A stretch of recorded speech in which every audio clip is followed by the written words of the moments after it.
This week in comic books, folks, it is just a hot week for comics. From Trinity to World's Finest, to Incredible Hulk to Carnage, to Duke and Moonman. Just great reads this week. Plus, I got a bunch of stuff that I picked up recently and a few things that were sent to me. And I'm going to share all that with you. But first, I have to try to sell you some coffee. Because coffee. Who doesn't need coffee? Check it out. Hey, what's going on, folks? This is your boy Pocan Joe to talk to you about Coffee Brand Coffee. We serve people that are tired of gimmicky advertising and branded companies that want to lecture you. At Coffee Brand Coffee, all we want to do is serve you freshly roasted coffee wherever you're at, whenever you want it. Consider Coffee Brand Coffee. Check us out, check our reviews out, and use promo code POCANJOE or the link down in the description to save yourself some money.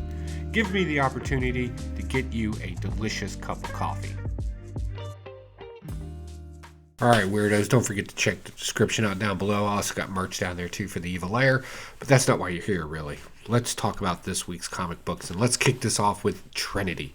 If you didn't pick this up, I don't know what you're doing. So you're probably familiar with the Super Sons run. Heck, even on HBO Max right now, there's a cartoon based off of them, right? So this introduces us to Lizzie. I wouldn't say it's the first appearance, but it's more of her first solo, right? And what we do is we kind of see where she kind of fit in with the Super Sons and kind of grew up with them into adulthood, right? And we get this. Like, I enjoyed this. I can see this. They got their own little inside joke talking about the S on Superboy's chest, or later becomes Superman, of course, but meaning hope. And, you know, Damien's like, it starts with an S. It's an S. Look, can we just be honest? It's an S, right? And the kind of banter back and forth between those two. And then, of course, Lizzie, Wonder Woman's daughter, kind of playing her role in here. And then great cliffhanging. And who is the person she's talking to in the prison? Who is it? That makes you want to read more, and it really kept you engaged. One thing in this book, normally I would say I don't like that mean, snarky girl attitude. You know, I'm a boss girl. There were some moments where if you just read those panels, you could make that argument. But the fact is, her attitude, her personality fits right into it.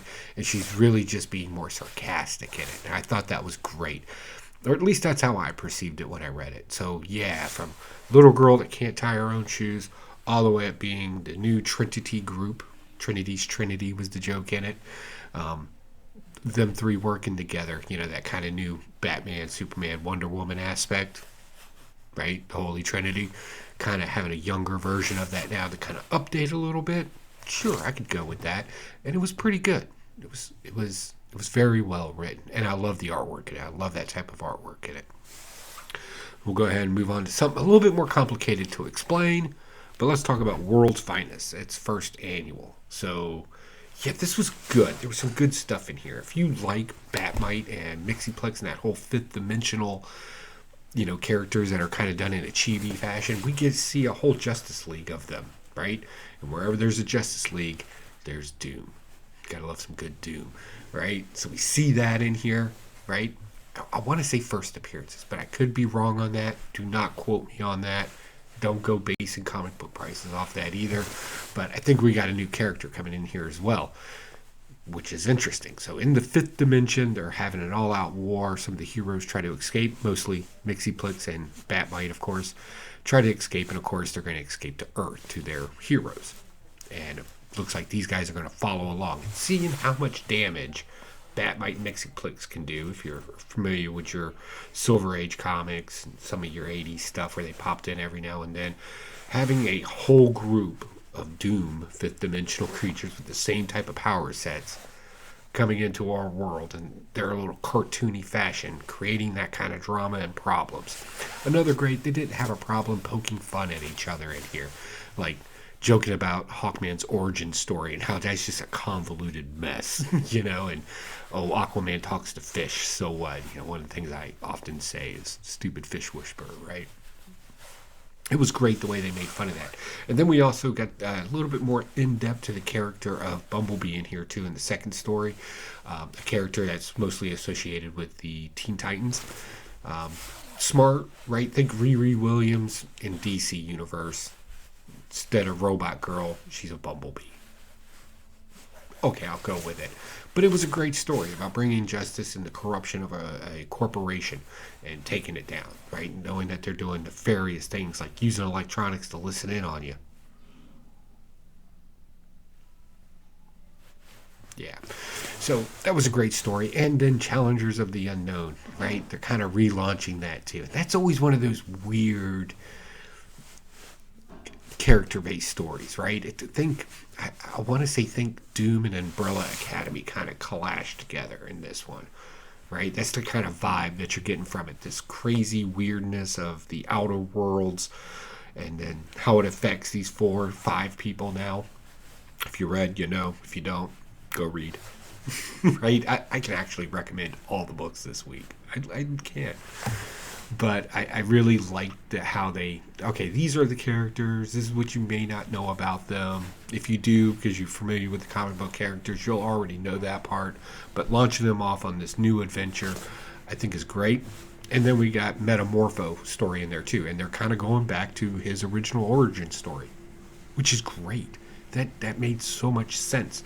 Explorer, tough guy, works for a rich guy, loves his daughter, but now we throw a dad conflict into it, right? Like, dad wanted you to be the poor archaeologist, and you kind of wanted to be the rich one, right? Dad's not jiving with who you're working for, with the conflict there, right? I liked that. I thought that was good. It's good to have a little conflict every now and then, even in families, right? It happens. You can't avoid it. So putting it in a comic book and showing that, hey, this stuff happens. Right? You should be able to relate to this. I thought that was really good and really smart. And I'm really excited about that story too. So I'm kind of hoping they do like a long launch on that. Like make a 7 issues out of it. Easy given the character. And with him going back to his original roots, I think that's the best way to reintroduce him to the community of comic book readers and collectors out there. It gives you a new feel, but the people that know the old book, right, you're still satisfied at the same time. Yeah. Not only did they bring back the rich guy, they brought back his caveman assistant. Again, if you collect and you know, right? That's the one little plot hole there because he was responsible. We're not going to get into that. We're up to date on that book. Let's jump into the next one. We're talking about Incredible Hulk. Yes, I am still reading this. I am loving this. I love this Ghost Rider character, Sal, and his reasons for coming back. To take care of family, the youngest one and his extended family. I don't know, kind of gets you in the heart, right? Great-grandfather comes back from the dead to make sure that you're always okay. Slightly morbid, but good storytelling. In this, we get the first to hunt man, right? The first hunter of man, I think is what they called him. And he kind of took over the Hulk for a little bit, but the Hulk overcame it in his mind because they like to do the mind thing with Hulk now. And of course, he's subservient to the monster elder, if you will, right? And she's kind of like pulling the strings in the background as Hulk tries to get to her to combat her. Charlie, our little female character in this, didn't have a huge role in this one, but we did understand that yes, all the bravado of Hulk being standoffish and not wanting to be with her, there's obviously an emotional connection there, like a father-daughter type of or just want to care for the young, right? Kind of situation going on there. And Hulk, we already knew it happened in Bruce Banner, but now Hulk is kind of on board with that too. We should be getting the big battle soon on this one, so I would probably, again, not speculating, not saying it's worth money. That's not my game here. But if you like having unique comic books in your collection, this has so far been a really good series with a lot of memorable characters that we both know and love. And I have a sneaky suspicion they're going to bring in some more. So you may want to keep your eyes open for that. Next, Carnage. Carnage has been crazy. Just crazy in the best way possible. So I mistakenly said that Cassidy was going to go see his father because that's the way it kind of read in that one. I think maybe I might have misread something. He's actually going to see himself. I'm not going to get hung up on that. But anyway, Cletus Cassidy with Carnage in him, right? The clone thing. I guess, kind of have this kind of weird conversation about, if you're going to be a god or you're going to be a god butcher, why can't I be both? That kind of, you're going to be the destroyer of the gods or you're going to be the god that rules over. And by the way, if you're the god, who's your Satan? Who's your opposite? Right? Of course, it's Anti-Venom in this one, as we already know. He's the good guy. He's trying to get there. But they didn't focus a whole lot on Flash Thompson's Anti-Venom character in this issue. They're really kind of pushing on this kind of religious tone and a serial killer's mindset with it. And I'm really liking that. This kind of psychological thriller aspect to it, done in the brightest colors you can possibly do. Because normally when you see this stuff, right, it's like dark tones, grayscale, you throw red to show blood or something along those lines. No, this thing is brilliantly bright through the entire thing, and some of the most horrendous things are happening. Like eating brains, heads exploding, a little scene from something I probably saw in Saw, one of the Saw movies. It doesn't matter which one, they all did something with a head getting off. But yeah, that kind of happened in this book too. So, and it was actually Venom's fault that it happened. So games are being played. Do you want to play a game? type deal. It makes sense. All right, moving on. Oh, I want to call this my pick of the week. I have so much Duke, but I can't. It's Duke 2. Now, I loved this. I love what they're doing in this book. Listen to me. It's easy to have all the G.I. Joes come together and just know each other because G.I. Joe has a history going way back into the 80s, right? They're not doing that in this one. So in this one, we get Clutch. If you don't know who Clutch has always been kind of the mechanic guru, from the G.I. Joe team, right? And he was an operator of one of the vehicles. I distinctly remember the back of his car being a top-level mechanic. Even though he's graduated from MIT, he likes cars. That's like his deal. So Duke goes to him because they've been friends, not just in the military aspect, but before pre-military. So they've been buddies for that long, right?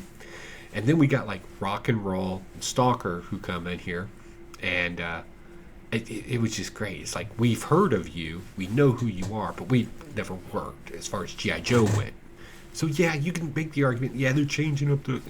In this case, it makes sense because remember, the G.I. Joes, right, are going after Duke in this one, right? So having that personal connection, it's just easier to chase down the story, and you get a lot more action for that, which Rock and Roll was awesome in it. And who does not like that character, Rock and Roll? I'm this close because of these new G.I. Joe stories coming out. This close. That close. Okay. No, a little closer. That close. I'm that close to starting to collect the G.I. Joe Classified action figure series.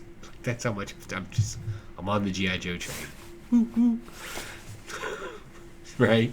This has just been great and it's been making me laugh. Now, another aspect I want to bring in this, and this is how you know, like, they have somebody. They have somebody that's feeding them information, because Stalker and Rock and Roll in this, again, know of Duke, right? Even though they've never worked with him in this world, right? But they know of him. And I was like, that's very vindictive, because in smaller unit operational levels, like, you hear, you meet people, or you hear rumors about people. Like, that's a thing in the smaller aspects of the military, right? And I thought that was cool. I thought that was smart, right? Because you think big army, right? I get asked this question all the time. Hey, my nephew was in the Army. His name was blank. And I'm like, Army's pretty big. But if you were to shrink the Army down to, like, let's say, Ranger units or Special Forces units, SEALs, whatever the case may be, right? JPs from the Air Force, whatever the case may be. More specialized units, names kind of start traveling around. People kind of start to know each other, or... right, information about people kind of get passed around a little bit about what they're good at or what their reputation is. And I thought that was good that they did that in this book. Also, we get Baroness in here, looking sexy as ever, because meow, right? She's in prison with Duke right now, and she's already plotting her escape. So there may be a little action where we get that Duke and Baroness kind of working together, right, to escape. And of course, we talk about the Transformers in it too that he saw as well. Like, he told Clutch, he's like, Clutch, I watched an airplane turn into a robot. And Clutch is like, I don't doubt you believe you saw that, but that's just impossible. Which was good. It's that was so smart that they did that, because right before that panel, we saw that, hey, we're talking to Clutch, and he's not just a mechanic. He's like top level MIT guy, right? So he would kind of have some information about the mechanics of that to some degree, right? I thought that was good. I thought that was really good. Last, we got Moonman. So I went with this cover because it doesn't get more hip hop variant than that. It's pretty cool. I'm sorry, my wife's looking at me. But this is a great book. Look, listen to me. Go get this book. If you already been to the comic book store and you already got your hauls this week and you were like, oh, look, another independent. Nobody's talking about this, and I don't know why. I guess Crashdown with that whole thing is kind of a thing right now. But listen to me. This is a good story, and this is exactly what comic book collectors, both good, bad, whatever your opinion of people that come on YouTube and talk, this is a good example of what we've been saying. It's like, if you want representation in comic books, right? Yeah, it's super easy to flip a character's skin color and just have them act the same way, right? It doesn't really do much for the community that you're trying to represent. I don't believe that. This, however, does. We have a representation of a black superhero in here who went to the moon because a billionaire, right, wanted to send a rocket to the moon. So he sent him up there. And there's a couple of guys, right? A little nepotism going on in there with an egotistical guy. And, of course, our character here. Goes up there and something happens. He meets something just awe-inspiring, omnipotent, that gave him powers. And now he's come back to Earth, and now he's got to deal with the realities of his family, his life. And then, of course, public outcry from a major company that paid. Apparently he left NASA to come over here. So, yeah, there's a little bit of poke at billionaires building rockets and trying to be astronauts and trying to be their own NASA. So be it. But I really like how this went. And I really like this character's mentality in it and the things that he says. Especially to, I'm assuming, his younger brother. They didn't really clarify that in the book. I could be wrong. If I am, let me know in the comments. But I'm just going to go ahead and say his little brother. But yeah, I can't go. Listen to me.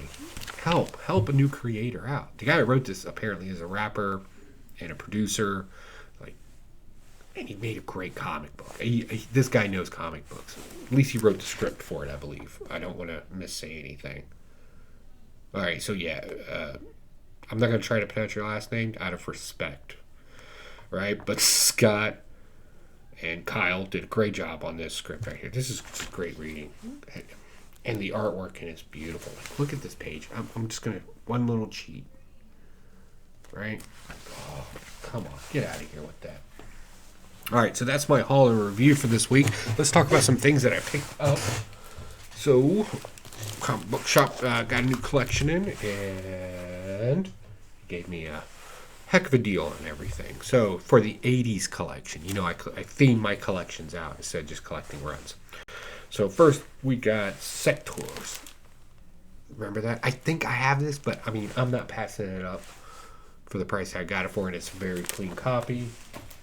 All right, going on with the 80s collection, something I didn't know even existed. Hug-a-Bunch. I don't know what these are, but they're from the 80s. So I bought it. So yeah, first spectacular issue. Apparently it wasn't that popular or spectacular. I didn't hear about it. Something I think everybody can kind of get behind. Bullwinkle and Rocky, #1. Their first launch in the 80s. Nice. Gotta love that. Next, a little Hong Kong Phooey, his #1 issue. Boom! That was a score right there. Very happy I got that. Next, Omega Man #1. Boom. Yeah, just go ahead and breathe that in. What an epic cover. Great cover. And let's see here. We got, Justice Society, The Untold Origins. So I like this, because I recently made the Spear of Destiny for Hoarder's Hide. So that's, I was like, I had it on the brain. I was like, I'm just going to grab that. We'll throw that in there. All right, and my good friend Remy Q over at Remy Q Studios recently sent me, I don't know how this is going to come out in the light, so I apologize, but him and the Illuminati did their own cover for Saw. And that is just Austin LeMay art, by the way, who I'm a fan of, right? And then, you get all the stuff. It's numbered 88. You get the cool sticker. Their little branding right there. That's really cool. So that was really cool. Thank you for that. And then he kind of threw some other things into it. Spider-Man 2099, issue 1. Nice shiny foily cover. Bam. That is mine now. And probably the biggest surprise in there. This book's kind of been all over the place, but price-wise, I should say. We get Venom number 1. Again, that good shiny goodness there. Click, clink. Yeah. And I always liked, the direct edition having a little something extra down in the corner there for you. I always thought that was cool. All right. So that's my haul review and pickups this week. What did you think about it? Let me know. What comic books did you read this week? I definitely want to know. And what did I miss? Like, was there a comic book out there you're just like, I can't believe you missed this. You should get it. Let me know down in the comments below. I'll be happy to take a look at it. And other than that, I got nothing else, guys. I'll see you over at the Evil Lair or on here. Bye.